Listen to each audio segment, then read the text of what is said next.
Welcome back to Book Summaries channel. Have you ever wondered what keeps a person going when they have lost absolutely everything? Today, we are exploring one of the most influential books of our time. We're diving deep into Man's Search for Meaning by Viktor Frankl, a powerful memoir and psychological guide that explores how finding purpose can help us survive the darkest of circumstances. Viktor Frankl begins by detailing his harrowing arrival at the Auschwitz concentration camp, stripping away his previous identity as a prominent psychiatrist. He describes the initial shock and the delusion of reprieve, where prisoners hoped things wouldn't be as bad as they seemed. This chapter explores the psychological stages a prisoner goes through, moving from shock to a state of relative apathy. In this environment, the most mundane tasks became matters of life and death, and the struggle for survival was constant. Frankl observes that those who survived were often not the strongest physically, but those who maintained a rich internal life. He discusses the loss of personal belongings and the dehumanization that occurred when individuals were reduced to mere numbers. Prisoners had to endure extreme cold, starvation, and the constant threat of the gas chambers. Amidst this suffering, Frankl began to notice that the human spirit has an incredible capacity to adapt to even the most horrific conditions. He notes that apathy served as a necessary self-defense mechanism to preserve one's sanity. The chapter sets the stage for his theory that our response to suffering is a choice. Even in a place of total despair, a person can find a small spark of inner freedom. In this section, Frankl reflects on how the memory of his wife provided him with the strength to endure unimaginable pain. He discovers that love is the ultimate and highest goal to which man can aspire, transcending the physical presence of the beloved. By retreating into his inner life, he was able to find moments of beauty and tranquility despite the surrounding chaos.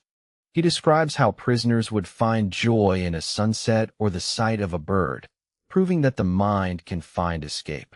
This internal world acted as a sanctuary against the brutality of the camp guards and the harshness of daily labor.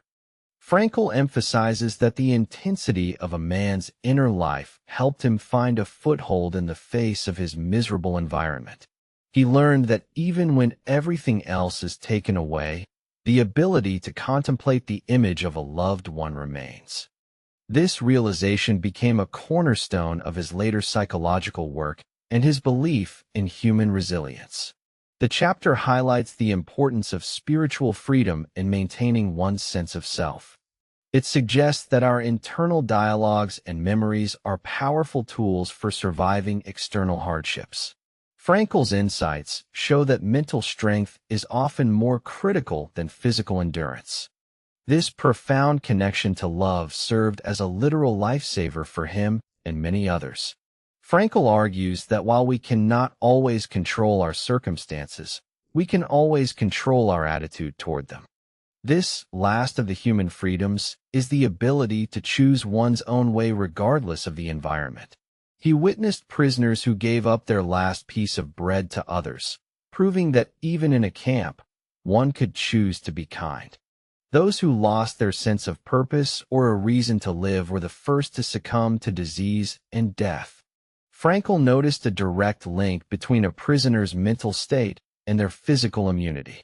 He explains that life is not just about seeking pleasure or avoiding pain, but about finding meaning in suffering. When a man finds meaning, his suffering ceases to be suffering in the same way. It becomes a task. This chapter emphasizes the importance of looking toward a future goal to keep the mind focused and the spirit alive. Frankl describes how he visualized himself giving a lecture after the war to help him distance himself from the current agony. By projecting himself into the future, he gave his present struggle a context and a purpose. This shift in perspective is what he believes allows humans to survive the unsurvivable. Every day offered a new opportunity to make a decision that determined whether one would submit to the powers of the camp. The second part of the book introduces Frankl's psychological theory, logotherapy, which focuses on the future and the meanings to be fulfilled. Unlike Freud's focus on the will to pleasure or Adler's will to power, Frankl posits that the will to meaning is the primary drive in humans. He explains that meaning is unique and specific to each individual and can change over time.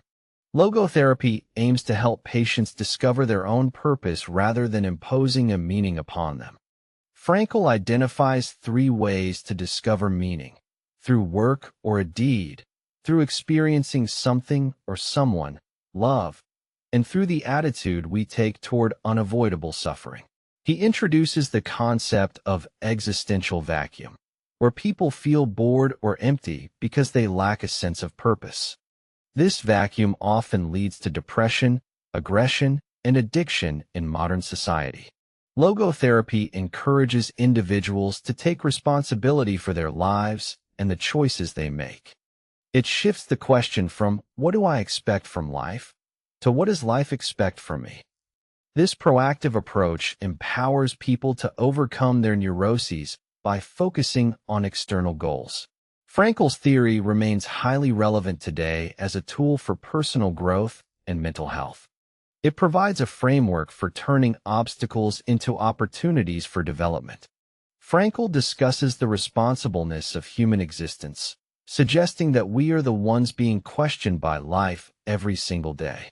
The meaning of life is not a general concept, but a specific task that each person must complete. He explains that we find meaning by realizing that our actions and our suffering are unique to us alone. No one can suffer in our place, and no one can complete the tasks meant for us. This realization brings a sense of dignity and weight to our daily existence.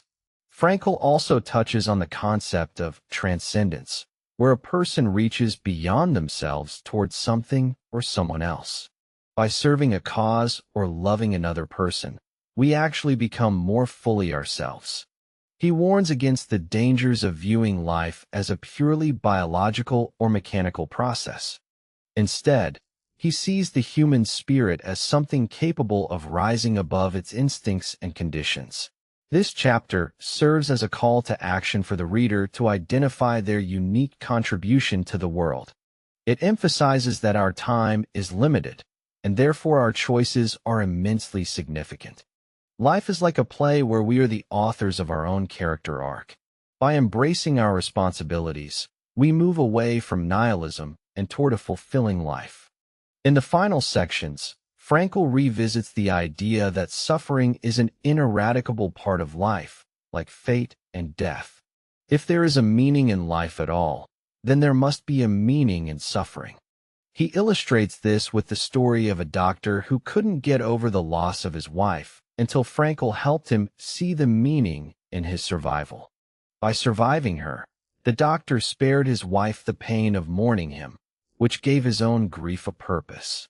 This tragic optimism allows a person to remain optimistic even in the face of the tragic triad of pain, guilt, and death.